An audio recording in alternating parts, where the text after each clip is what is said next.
नमस्कार, बहुत स्वागत है आपका न्यूज नेशन के डिजिटल प्लेटफॉर्म में। मैं हूं आपके साथ पयोधी शशि और मेरे साथ मेरे सहयोगी सुमित दुबे हैं।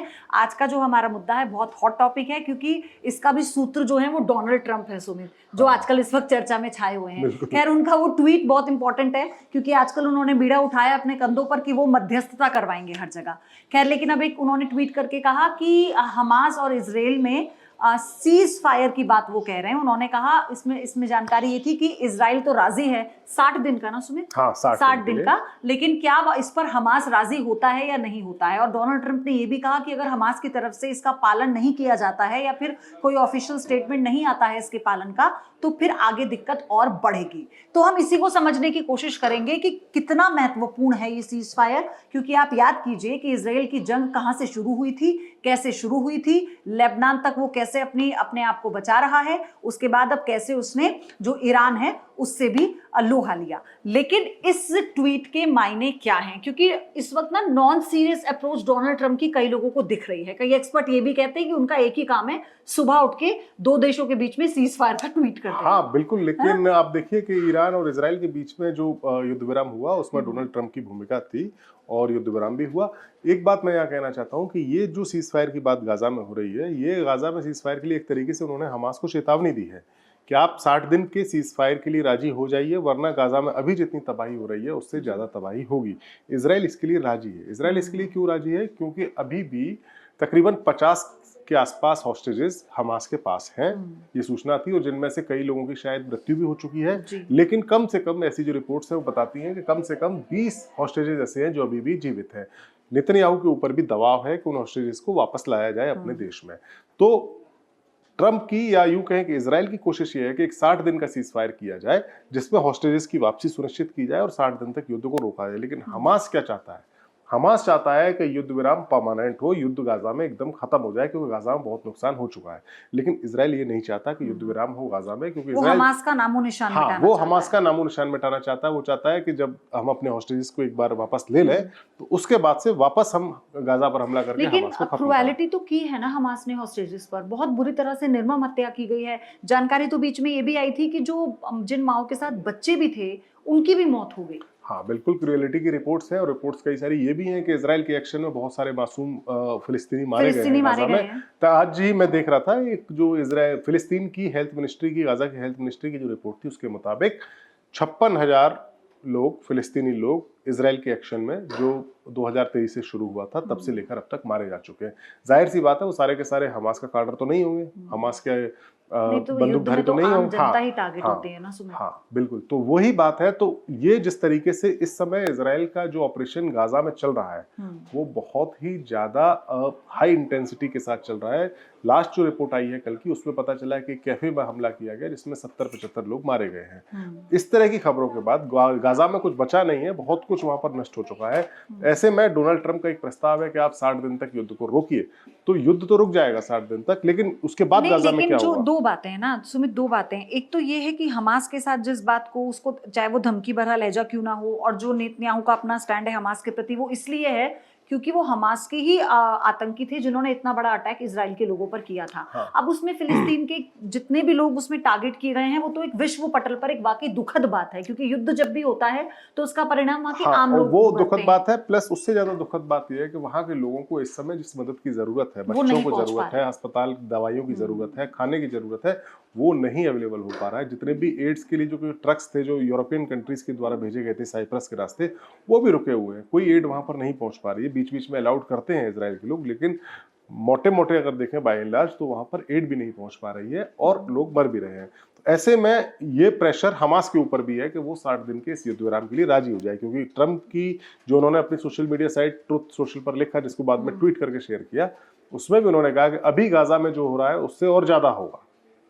अभी जो तबाही हो रही है, अभी लोगों को अगर खाना मैसर नहीं हो पा रहा है, या फिर उनको अस्पताल या दवाइयाँ मैसर नहीं हो पा रही है, या छोटे बच्चों को जो बेबी फूड वगैरह चीज़ें होती हैं वो नहीं मिल पा रही हैं, तो फिर उससे भी ज़्यादा तबाही हो सकती है। लिहाजा कोशिश ये है ट्रंप की कि एक बार प्रेशर बनाया जाए हमास पर और 60 दिन के सीजफायर के लिए इसको राजी किया जाए, अपने हॉस्टेजेस को छुड़ाया जाए ताकि इनके ऊपर जो प्रेशर है वो कम हो, और उसके बाद लेकिन फिर क्या इजराइल, नेतन्याहू मान जाएंगे? मुझे नहीं लगता नेतन्याहू मानेंगे, क्योंकि हमास की तो शर्त ही ये है कि गाजा में जंग को बंद किया जाए। लेकिन नेतन्याहू का साफ साफ कहना है, उन्होंने जिस वक्त हमला हुआ था डे 1 जब उन्होंने कहा था कि हम वॉर में हैं, आज भी याद है मुझे जब ऑफिशियल अनाउंसमेंट उनकी तरफ से किया गया था तो उन्होंने कहा था कि हमास के खत्म होने के बाद ही वॉर खत्म होगी। हाँ, हमास के खत्म होने के बाद ही खत्म होगी। और हमास जो है ना, गाजा में सिर्फ एक उग्रवादी संगठन नहीं है, हमास वहां पर एक पॉलिटिकल पावर भी है। हमास वहां की जो अथॉरिटी है, जो भी कुछ लिमिटेड ऑटोनॉमी गाजा पट्टी के लोगों को दी गई थी, उन्होंने इलेक्शन किया और वहां से हमास जीता था।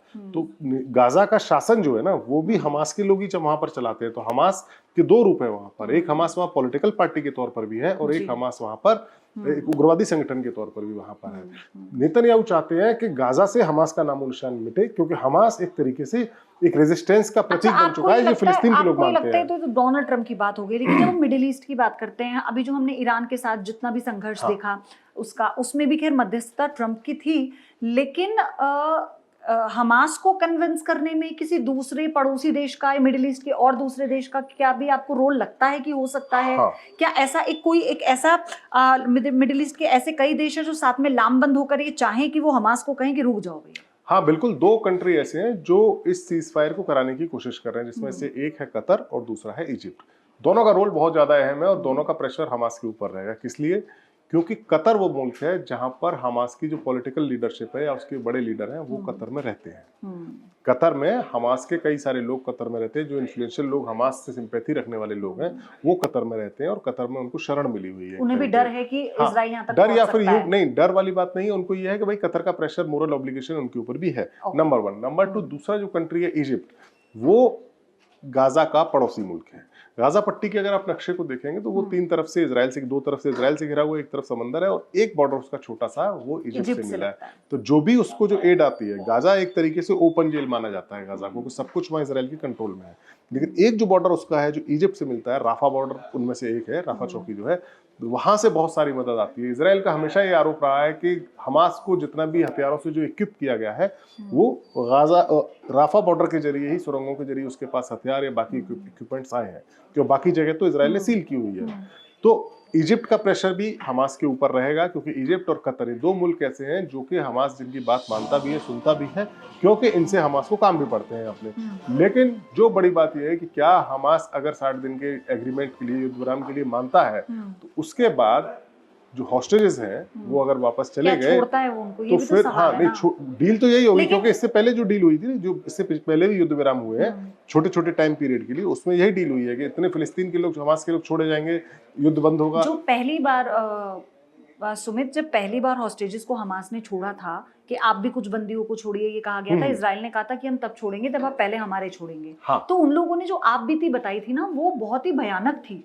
उसमें उन्होंने बताया था कि क्या क्या हुआ, उन्होंने कैसे कैसे देखा, क्योंकि पहला तो हमला उन्हीं लोगों पर हुआ था ना जब उन्हें किडनैप किया गया था। बिल्कुल हमला हुआ लेकिन था। अभी जो सिचुएशन है, जो जैसे अभी ये कहा गया कि उधर दूसरे देश के जो पत्रकार कवर करने के लिए आए थे जो हमास से सिंपैथी रखते हैं, उन्हें जब इजरायली सेना ने पकड़ा तो फिर उन्हें छोड़ने में बहुत टाइम लगा, उन्हें लेकर भी पूरी डील हुई थी, मध्यस्थता हुई थी। तो क्या ऐसे में आपको लगता है कि हमास पूरी तरह से ही कहेगा कि हम जितने भी हॉस्टेजेस हैं सब छोड़ रहे हैं, आप बंद कर दीजिए? क्या वो इस सिचुएशन में है? अभी तक हमास का ऐसा कोई स्टैंड तो मैंने नहीं देखा। हमास की तरफ से कोई अभी तक स्टेटमेंट इस 60 दिन के जो प्रपोज्ड सीजफायर है डोनाल्ड ट्रंप की तरफ से, उसको लेकर अभी तक आया नहीं है, पहली बात।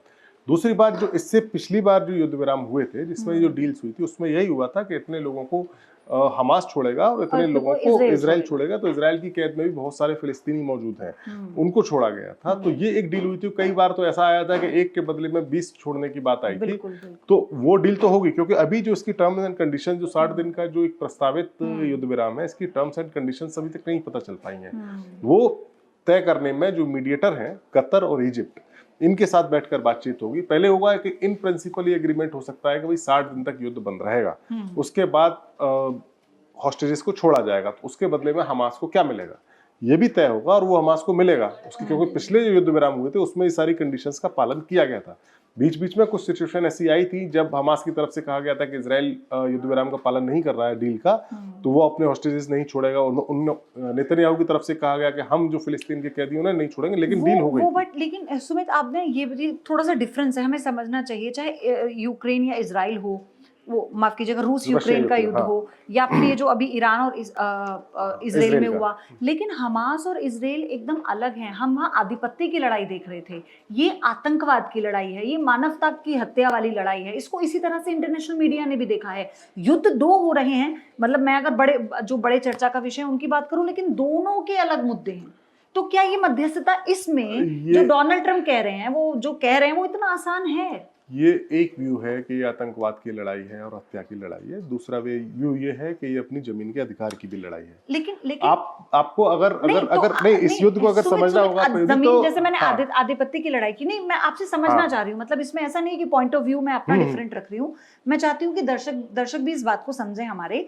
देखिए, आपने कहा कि ये जमीन की लड़ाई है, जमीन की लड़ाई ठीक है, जमीन की लड़ाई तो वहां पे भी हो रही है, क्योंकि पुतिन नाटो से नाराज हैं, उन्हें लग रहा है कि यूक्रेन जो है वो उसका साथ दे रहे हैं, लेकिन वहां पर वो आतंकी हमला ब्रूटैलिटी नहीं की गई कि वहां से कोई पैराशूट से उतरे हो और लोगों को मार दिया हो, निश्चित तौर पर आप समझिए किडनैप करके ले गए हो। निश्चित तौर पर ये बहुत ही ज्यादा आक्रामक और क्रूरतम हमला था जो कि हमास ने अक्टूबर 2023 में किया। हाँ। ये एक पहलू है इसका। दूसरा पहलू एक और है, वो पहलू है सेल्फ डिटर्मिनेशन की लड़ाई, अपनी जमीन की लड़ाई, अपने मुल्क की लड़ाई। गाजा पट्टी में फिलिस्तीन के लोग जो रहते हैं, फिलिस्तीन के दो हिस्से हैं, फिलिस्तीन अभी भी एक कोई मुल्क नहीं है, दो हिस्से हैं, गाजा पट्टी और वेस्ट बैंक। हाँ। गाजा पट्टी के लोगों ने हमास को अपना पॉलिटिकल रिप्रेजेंटेटिव चुना था। उसके बाद जो उनके मसले हैं शायद वो सॉल्व नहीं हुए, जो उनकी डिमांड है वो सॉल्व नहीं हुई, उसके बाद उनकी तरफ से हमले किए गए। और वो एक और लार्जर पिक्चर हो सकती है, जो डॉक्यूमेंट्स निकल कर आ रहे हैं, जो बातें सामने आ रही हैं। डिफरेंस ऑफ आइडियोलॉजी भी तो है ना वहां पर। हाँ, आइडियोलॉजी से ज्यादा मैं ये कह सकता हूँ, जो मेरी समझ में आता है वो ये है कि देखिए, किसी भी चीज के अधिकार को पाने के लिए हिंसा कोई बहुत बड़ा रास्ता अच्छा नहीं होता। हम महात्मा गांधी के देश के लोग हैं। नहीं तो फिर अगर आपको आधिपत्य की लड़ाई है तो आप मिसाइल अटैक कीजिए ना, आप खंजर नहीं घोपेंगे ना आप लोगों के पास। आप बताइए, हमारे पहलगाम में हमला हुआ, हमें भी लगा ना अंदर घुस के मार दो। मेरा सिर्फ मतलब है कि आधिपत्य की जो लड़ाई है उसे फिर वैसे लड़ो जो नियम है। आप मिसाइल से मारो, हम मिसाइल से मारेंगे। आप अपनी सेना में तो फिर तो कोई रूप ही नहीं है ना यार। जंग का तो कोई रूल होता ही नहीं है। रूल नहीं होता, बट जो इजराइल की तरफ से किया, हाँ, ये निश्चित तौर पर बहुत गलत बात है कि जो हमला किया गया, हम लोगों ने उसकी वीडियोस देखे थे, विजुअल्स देखे थे, पता चला था जो कहानियां सामने आई थी वो सामने आई थी, पता चला था किस तरीके से वो हमले किए गए थे। लेकिन वो उस समय की वो बात थी। लेकिन अगर आप पूरे लार्जर पिक्चर को अगर देखेंगे तो ये एक ऐसा इशू है जिसको रिजॉल्व होना बहुत जरूरी है। और इसको रिजॉल्व करने के लिए डोनाल्ड ट्रंप एक नया फॉर्मूला लेकर आए हैं। वो फॉर्मूला ये लेकर आए नहीं उनका, क्योंकि मैं फिलिस्तीन में जो आम नागरिक और बच्चे मारे गए ना, उनके लिए भी वही सिंपैथी है, क्योंकि वो भी आम लोग हैं। तो फिर डोनाल्ड ट्रंप का जो फॉर्मूला है वो एकदम अनोखा फॉर्मूला है। वो अगर लागू हो जाएगा तो लड़ाई और ज्यादा बढ़ जाएगी। वो फॉर्मूला ये है कि गाजा को फिलिस्तीनियों से खाली करके उसको एक टूरिस्ट डेस्टिनेशन बनाया जाए और जितने भी फिलिस्तीनी गाजा में रहते हैं उनको इजिप्ट या जॉर्डन में कहीं पर बसा दिया जाए। तो इजिप्ट ने तो पहले से अपने बॉर्डर तभी बंद कर दिए थे, ऐसा ना हो कि सब इधर आ जाए। हाँ, जॉर्डन ने बॉर्डर बंद कर दिए थे। हाँ, जॉर्डन ने बॉर्डर बंद किए थे। बेसिकली जॉर्डन और इजिप्ट ये दो ऐसे मुल्क हैं जो दूध के जले हुए हैं। हाँ। एक बार पहले भी ऐसा हुआ था, जो इफ्तिदादा हुआ था, तो उसमें वेस्ट बैंक से बहुत सारे फिलिस्तीनी जॉर्डन चले गए थे, जिसके बाद वहां पर खुद प्रॉब्लम क्रिएट हो गई थी। तो जॉर्डन नहीं चाहता, लेकिन अगर डोनाल्ड ट्रंप कहेंगे कि जॉर्डन और इजिप्ट दो ऐसे कंट्री हैं जो कि अमेरिका के सहयोगी देश हैं। इस बार जो ईरान से युद्ध हुआ तो उसमें ईरान की जो मिसाइलें थी उनमें से बहुत सारी मिसाइलों को तो जॉर्डन के एयर डिफेंस की तरफ से उनको इंटरसेप्ट किया गया था। आपको जानकर आश्चर्य होगा कि जो इजराइल के खिलाफ, इजराइल जब अस्तित्व में आया था तो पहला युद्ध जो उसने अरब इजराइल का युद्ध हुआ था, वो जॉर्डन और इजिप्ट और सीरिया तीनों ने मिलकर ही इजराइल के खिलाफ लड़ा था, जिसमें ये लोग हार गए थे। दूसरा युद्ध हुआ था, दूसरा युद्ध हुआ था 1967 में, उसमें भी ये लोग हार गए थे, लेकिन उसके बाद जॉर्डन ने समझौता किया। बाद में इजिप्ट ने एक और युद्ध लड़ा, तीसरा अरब इजराइल युद्ध, और उसके बाद कुछ साल बाद इजिप्ट ने भी समझौता कर लिया था। तो अभी फिलिस्तीन का मसला अगर रिजॉल्व होना है या गाजा का खासतौर से रिजॉल्व होना है तो उसमें इन दो मुल्कों की भूमिका बेहद अहम रहेगी। ट्रंप का जो प्लान है या नेतन्याहू का जो प्लान है, वो प्लान है कि गाजा को खाली कराया जाए और इन मुल्कों में उनको बसाया जाए, जिसके एवज में इनको पैसा दिया जाए या जो भी कुछ इनकी डील होती है वो डील की जाए। गाजा के लोगों का मानना है कि हम अपनी जमीन छोड़कर नहीं जाएंगे, खासतौर से वो लोग जो कि हमास को सपोर्ट करते हैं। और हमास वहां पर एक पॉलिटिकल कुल मिलाकर ये आधिपत्य की बात है, अपनी जमीन की बात है। लेकिन सबसे महत्वपूर्ण पहलू यही है कि भले इजराइल और ईरान में जो मध्यस्थता की बात पर वाहवाही डोनाल्ड ट्रंप ने बटोरी तो भारत को लेके भी थी, लेकिन खैर उसमें हमने उन्हें सीधा कर दिया, ये अलग पॉलिसी थी। लेकिन यहाँ पर उनका रोल कितना महत्वपूर्ण होता है, ये देखने वाली बात होगी। क्या वाकई ही गाजा की तरफ से सीज फायर का पालन किया जाता है 60 दिनों के लिए, या कुछ और शर्तें रखी जाएंगी, या सभी बंदियों को रिहा किया जाएगा, इस पर हमारी नजर रहेगी। इस पर हम आगे अपडेट लेकर आपके सामने फिर से हाजिर होंगे। अपना बहुत ध्यान रखिए। बहुत बहुत धन्यवाद।